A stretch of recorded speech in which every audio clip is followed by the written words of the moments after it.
Hey everybody, welcome back. This is episode number 4, and as promised, we are going to be challenging our first Pokemon gym. This is the Violet City Pokemon Gym, leader Falkner, who is a flying type user. Yo, champ in the making! I'm no trainer, but I can give some advice. Believe me, if you believe, then a championship dream can come true. You believe, then listen. The grass type is weak against the flying type, keep this in mind. Well, I'm aware of that. And rock, electric, and ice are all good against flying. Ooh, that's cool. One thing they definitely overhauled here is the gyms. They look a lot cooler now than they did before. I see some invisible areas here. Oh, that's cool. So it's like you can skip all the trainers if you want to and go right to the leader over there. But if you're not observant and just assume these are decoration, then you have to face them all. It's always kind of weird though. They make it out as if getting around these trainers was some big reward, but really facing the trainers is a good thing in my opinion, because that's how you get experience. And these guys are usually fairly interesting as far as trainers go. So we are definitely going to face them. I can't believe how ridiculously high this is, but from up here, you can tell what it feels like to be a bird Pokemon. Let me see if you're good enough to face Falkner. Yeah, I don't really remember the gym in the original games, but I feel like it was just a regular kind of dojo type on the ground. Maybe some nice wood decorations inside, but otherwise not that great. Alright, so we did get rid of Growl, which hopefully wasn't a bad idea. Level 9 is formidable, but even with the type disadvantage, I think we should still be okay here. Pack is super effective, and Sparrow has a decent attack.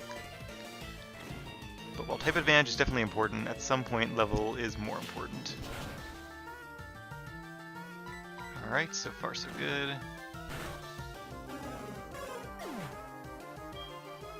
I do really like how Johto definitely has a feel to it. All the regions really do, but Johto's is very much like classic Japan, very traditional and very conservative, lots of wood paneling, lots of, oh, what is this? Level 16! And we have our first Pokemon evolution. Here we go. Our little cherry's all grown up. Well, not all grown up, but more grown up.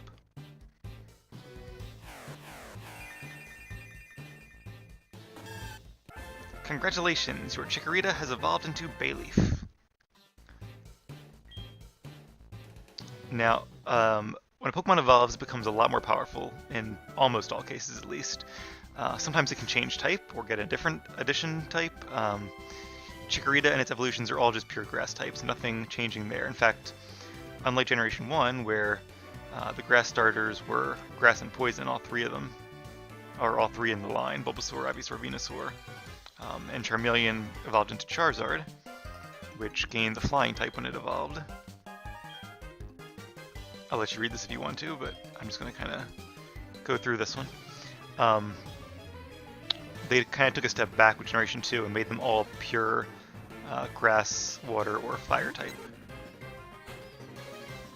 But in addition to a potential type change and higher stats, the downside to evolving is that Pokemon do learn moves later once they evolve. So they do try to give some trade-off here, which I really like.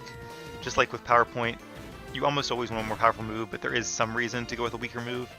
Same thing with Evolution, that usually you want a more powerful Pokemon, but if you hold off, you can get some good moves a little earlier than you otherwise would. And for Pokemon that don't evolve by leveling up, for the ones that evolve by a Evolution Stone, where you choose when they evolve, they actually stop learning moves altogether, usually, or learn like maybe one more move and it's a different move than they would if they had been unevolved. So there definitely should be some strategy when you evolve a Pokemon with a stone. Don't just go ahead and evolve it as soon as you can. Wait until it learns good attacks. In fact, if you guys ever saw that anime episode, the old one where Ash takes on Lieutenant Surge, and Lieutenant Surge's Raichu didn't know any of Pikachu's speed moves because it evolved at a much earlier level. That's actually a really good representation of an actual game mechanic, so they did a good job making the anime realistic in that episode. It's not always realistic, but in that case it was. Let's go around this way. Alright, so real quick, let's run back and heal.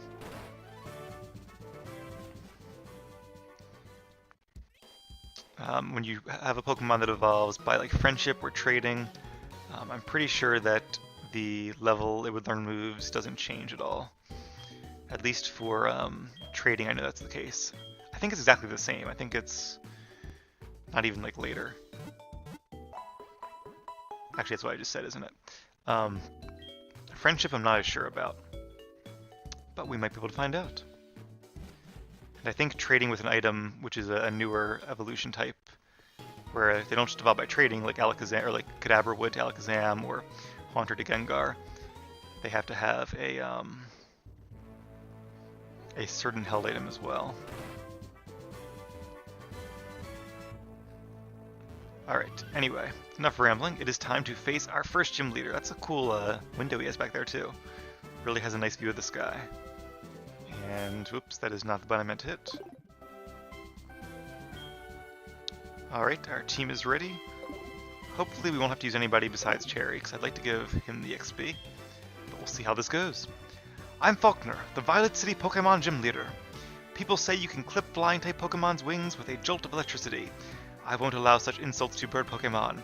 I'll show you the real power of the magnificent bird Pokemon. Here we go. It's Joe versus Falkner. You are challenged by Leader Falkner. And he leads with a Pidgey. We've seen plenty of those before and they're not too tough. As normal, we are going to go with our good old trusty tackle. Did quite a bit there. Sand attack. Okay. So, that will lower my accuracy, which means my moves will now miss, I think, 1/3 of the time.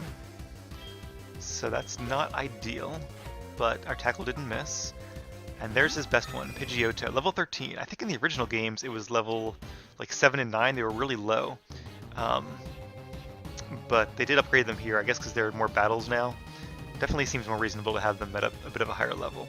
Now, I am going to switch here. Let's go ahead and bring in Hoot Hoot just because I gave him some training.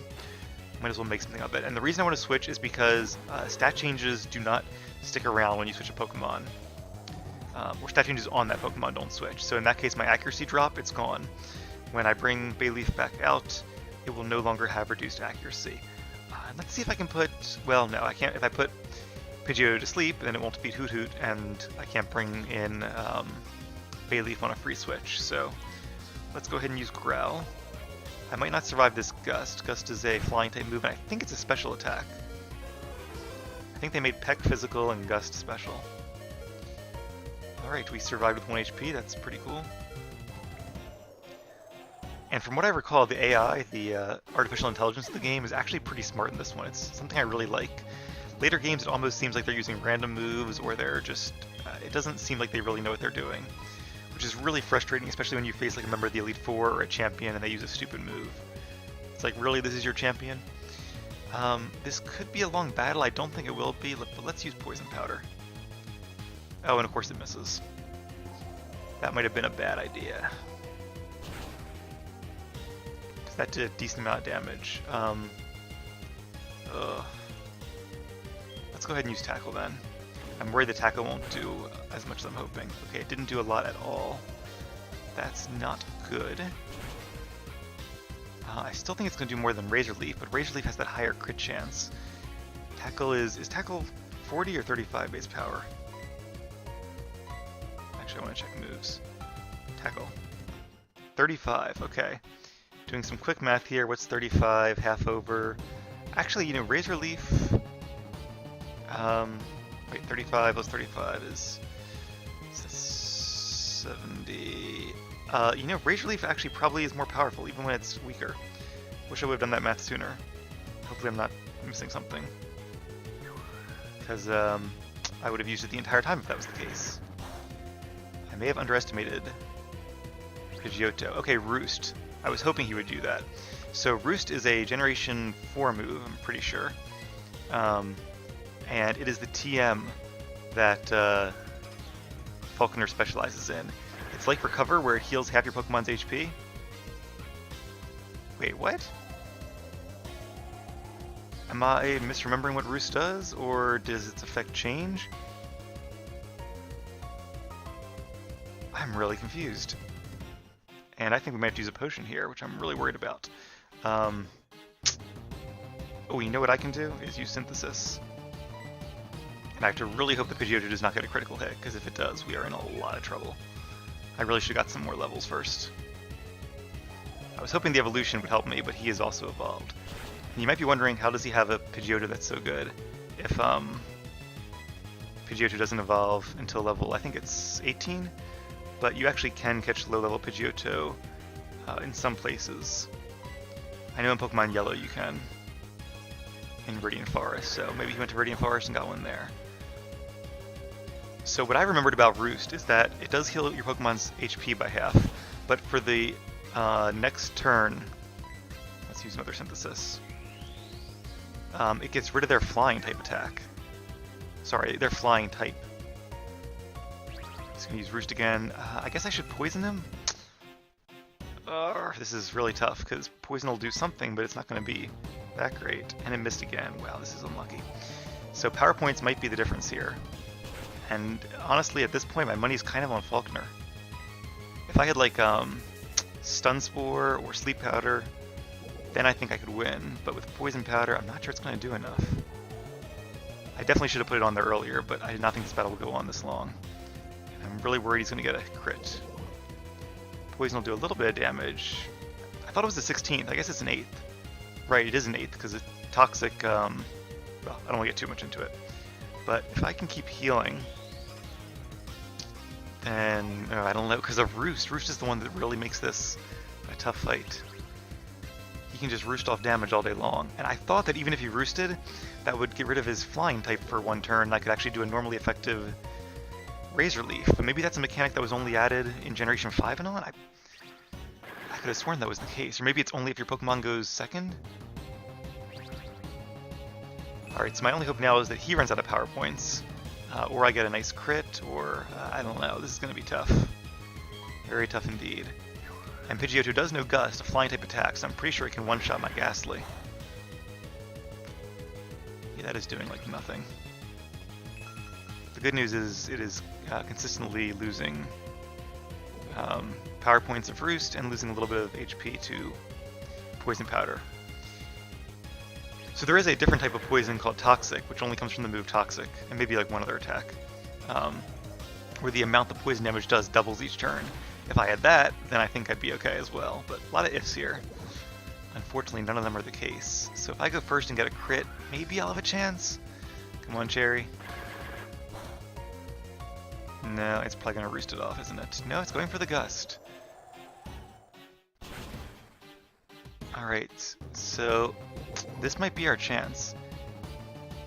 We can still fly. Of course, he also has potions, and unlike Roost, which will go second, a potion will go first. I think he's going to use one, but I've got to try it. I am faster. Okay. Come on. Alright, whew. I was really worried we were going to lose that one. That type disadvantage was hard to overcome, but we got a lot of XP from it. And we survived. If he had a potion, that would have made things more interesting. Usually gym leaders have potions or super potions or something. I understand. I'll bow out gracefully. If he had done that, I would have used Synthesis and would have just kept going, hoping for that crit. For pity's sake, my dad's cherished bird Pokemon, but a defeat is a defeat. Alright. Take this official Pokemon League badge. This one is the Zephyr badge. Yay. Our first badge. 1 down, 7 to go. With that badge, Pokemon, included traded Pokemon up to level 20, will obey you without question. It also enables you to use the hidden move Rock Smash anytime outside of battle. And as all gym leaders do, he gives us a very nice TM. By using a TM, a Pokemon will learn a new move. Think before you act, it can only be used once. TM51 contains Roost. It restores half the max HP. There are Pokemon gyms in cities and towns ahead. Make good use of them. As for your next move, I would suggest Azalea Town. Alright, Azalea Town it is.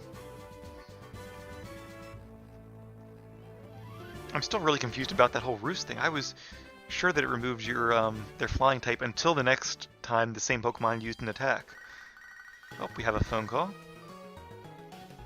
Maybe maybe it's only for the rest of the duration of that turn. That must be what it is. Hello, Joe. We've discovered something. The details are, well, I really can't say anything, but we want you to carry that egg. My assistant is at the Pokemart in Violet City. Could you go meet him and pick up that egg? Oh, I would love to. Let's go ahead and do that right now, in fact. and then I will stop by the Pokemon Center to heal up our Pokemon. Long time no see, Joe. I've been waiting for you. This is from Professor Elm. The thing is, we would like you to take care of an egg. Sure. And we have an egg, lucky us. After you left, Professor Elm received a phone call.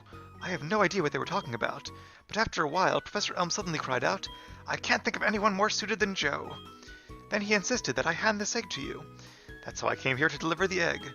It seems that Pokemon will hatch from it only when you keep it in your party of Pokemon. That's another reason we've chosen you, Joe. Please take care of it. I will certainly do my best. And there are a few abilities in the game, such as Flame Body, that will actually make a Pokemon egg hatch faster, but we don't have any of those. Me oh my, that egg must be... I see. So it was handed from Mr. Pokemon to Professor Elm, then from Professor Elm to you. Now I get it. That egg is truly an important egg. Please, do take care of it for me. Is that understood? I am counting on you.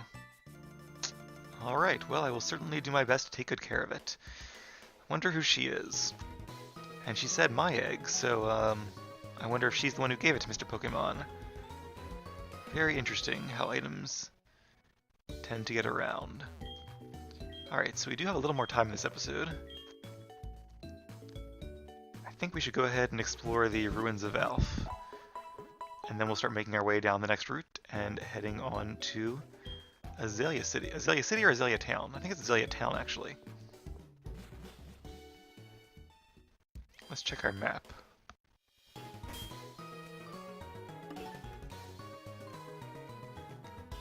It is Azalea Town. I think it's based on whether they have a Pokemart or not. Not entirely sure that always holds true, but seems to be true in a lot of cases at least. Alright, so we did Sprout Tower, we did the gym, that's pretty much all there is to see and do here. We already did the trainer school. Some of the later generations have trainer schools where you actually fight Pokemon, but this one you just get to study.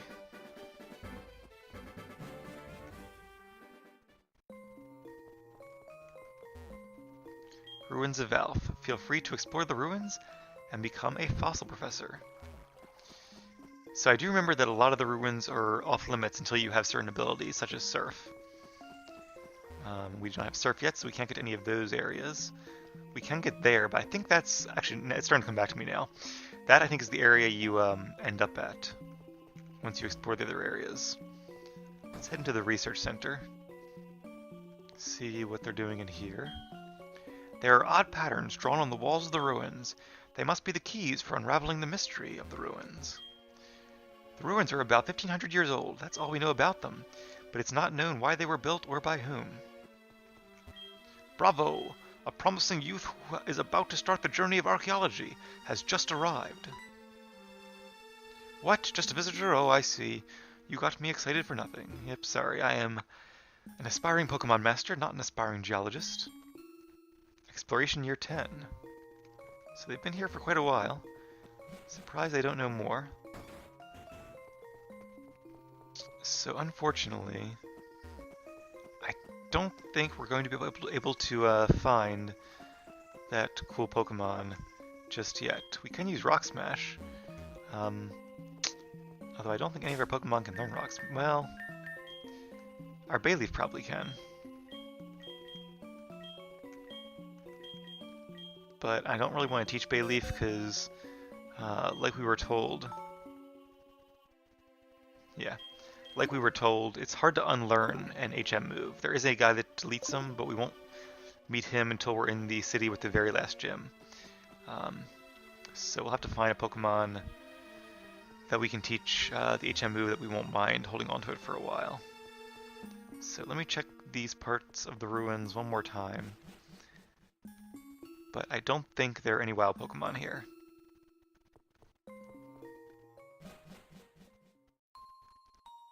Let me go up here. There are some puzzles in here too, I seem to recall. But these are clearly not them.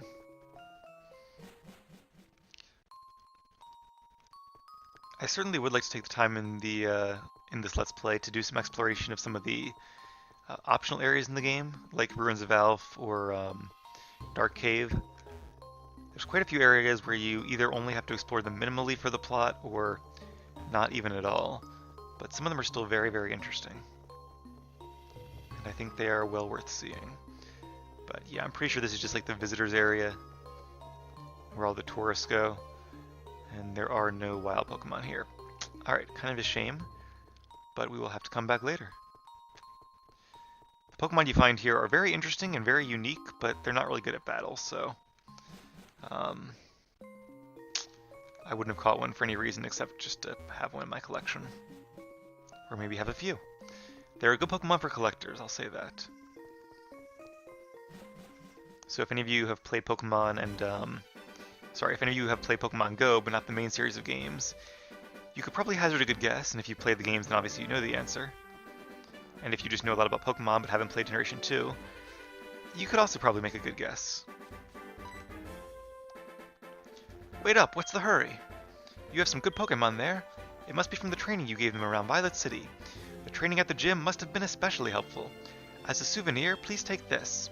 It increases the power of Grass-type moves. Very nice. Miracle Seed. Alright, cool.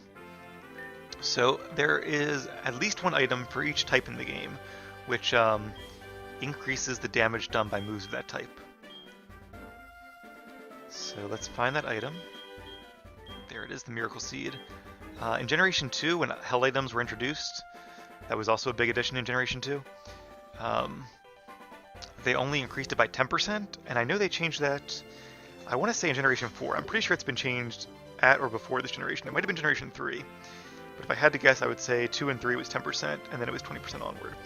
So that's really good, because obviously we have Razor Leaf, a Grass-type attack. We still have no repels, unfortunately. I haven't seen you around before. You think you're pretty tough? Yeah, I do have one gym badge. Youngster Albert. Alright, so after defeating Falkner, this guy should be no match for Bayleaf at all. So the math I was trying to do when we were in the gym was to see if Razor Leaf, because of Stab, would be better than Tackle, and because Tackle is 35 and not 40, the answer to that is yes. In fact, even if it wasn't, I think Razor Leaf would still be a little bit better. Now Zubat is poison and flying, so it doubly resists Razor Leaf, in which case Razor Leaf is not better, even with the Miracle Seed. Supersonic, I hate that move. When a Pokemon's confused, it can hurt itself in confusion, which is not fun. So let's bring out Ghastly. Ghastly has not had a chance to shine yet. And because it is not a permanent status condition, my confusion will go away when I switch. Leech Life is a Bug-type move, a really weak one. Zubat is not Bug-type, it doesn't get Stab, it's doubly not very effective because Bug is not good against Ghost. It's not good against Poison, and Ghastly is Ghost and Poison. So Leech Life is not a good attack to use. Unfortunately for Zubat, I don't think it has any other good attacks. Honestly, Supersonic would be better, because at least then I might hurt myself for decent damage. And there it is. Just going to keep in Ghastly at this point. See what happens. This route is actually one of the few that has a Pokemon Center on it. So if I can make it to the Pokemon Center, I can heal everybody up. So I'm not too worried even if Ghastly does happen to faint.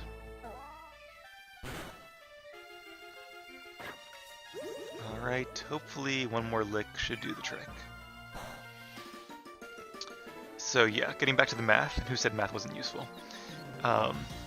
Because Razor Leaf has a base power of 55, it'll do another half of that due to the same type attack bonus. So half of 55 is 27.5. I think I said 37 before, didn't I? It's actually 27.5. 55 plus 27.5 is what, 72.5? Is that right? That's not right. No. 82.5. Yes, 82.5. And then if it's not very effective, cut that in half, it's 41.25. And since 41.25 is greater than Tackle's 35, Razor Leaf will still do more damage. Plus it has a higher crit chance, and I think it has better accuracy too.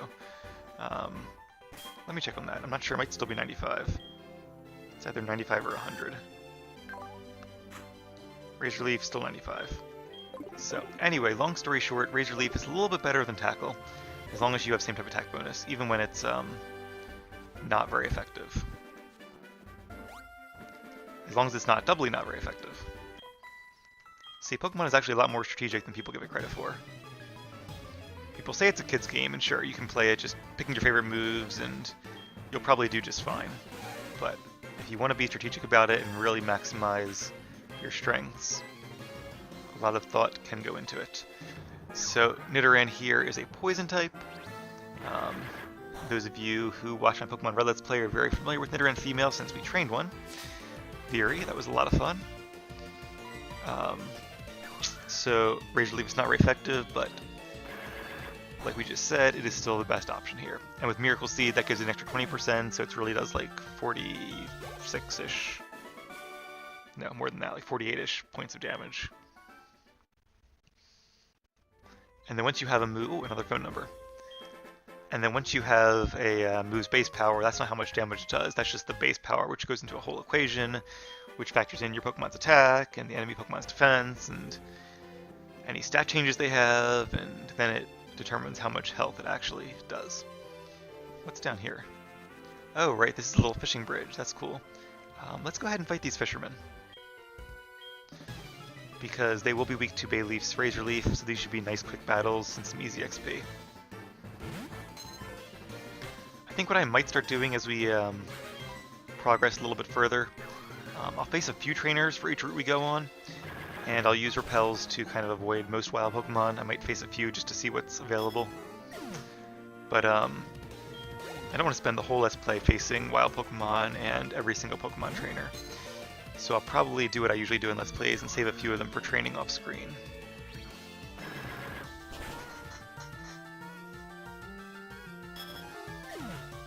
Alright, nice and easy, piece of cake.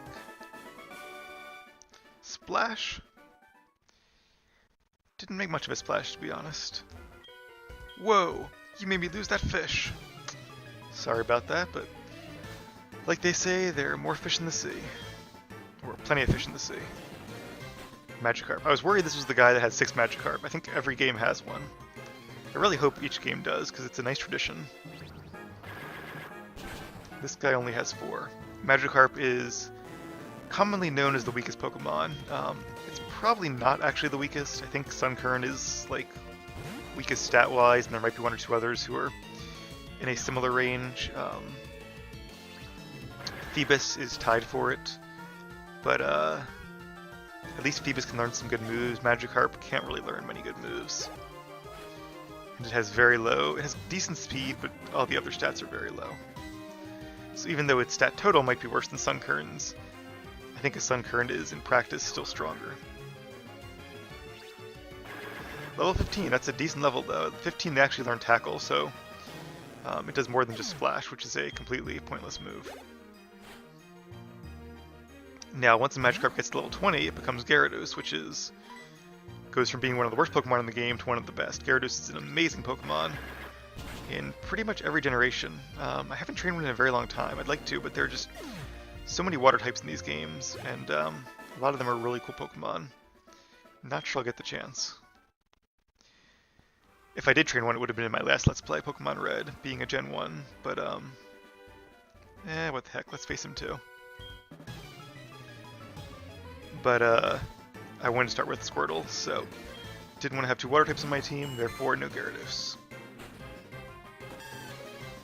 Alright, this should be level 18.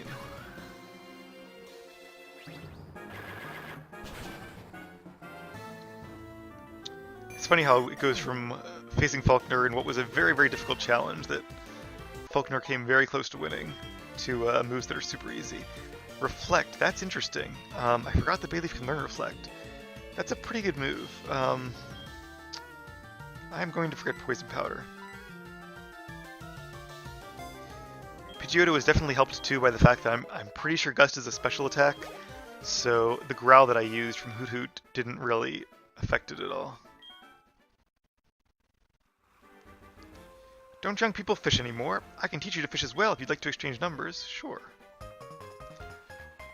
You know, I probably should be a little more discerning with giving out my number because First of all, kids, never give your number to strangers. Pokemon is a much nicer world than real life. I guess 'cause everybody has Pokemon to help defend them, but I do remember it can get really annoying later on when people are calling you like every 2 minutes. Alright, I'm going to try to avoid this guy for now. We'll see if I manage that. I think he's turning in a very specific pattern. Some trainers do that, other ones just turn randomly. Anything up here? No. Oh. A tree that we could headbutt. But we don't have the move headbutt. Alright, I'm really surprised there wasn't a hidden item here. This is the kind of spot where the developers like to hide them. But anyway, we have reached our Pokemon Center. This seems like a very good place to rest for the night. It is getting pretty late here, so I'm going to get to bed. I'll try to make some time to play at least a little bit tomorrow. It is Sunday, so while I have things to do, I could probably carve out a little bit of time. So thank you guys very much for watching. Hopefully you have enjoyed the first few episodes. Our adventure is still just beginning. Stay tuned for more.